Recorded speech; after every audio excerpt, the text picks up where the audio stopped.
Hello and welcome to the 2006 Rewind, where we look at films from 2006 that are turning 20 years old here in 2026. And today we are continuing with a film from one of the masters, and that is The Prestige.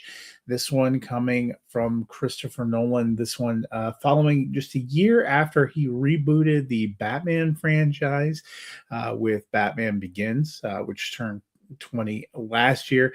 The Prestige, I actually think this is probably one of his more underrated gems.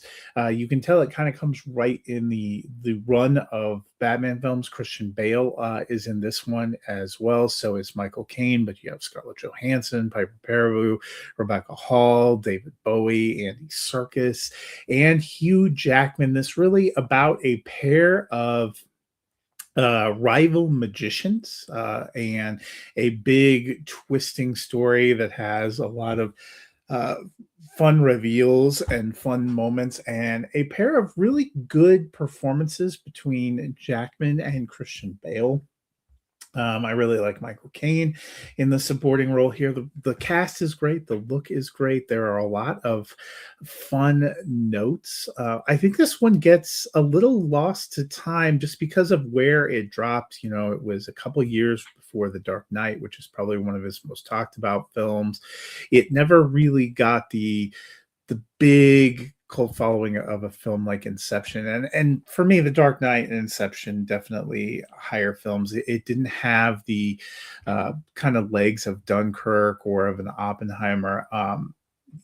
Christopher Nolan has made so many films that I dearly love. When you look at his filmography, it's pretty incredible. With The Prestige, is it in that earlier period? Probably a lot of people saw Batman Begins, but maybe not as many people had seen Memento or Insomnia, another of these early movies that I think is a little bit underrated. But The Prestige, if you've not seen it, a really fun one to check out. Also, a fun kind of artifact. It was during that time. Every so often, you have what feels like a cluster of movies with the same basic plot or a plot idea coming out. This year, we had gotten The Illusionist, the Edward Norton version of a magic film, Edward Norton and Jessica Biel.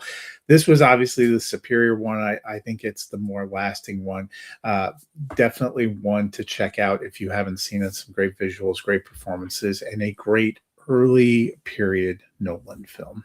That'll do it for the Rewind this week. I will be back next week with another iconic film from 2006.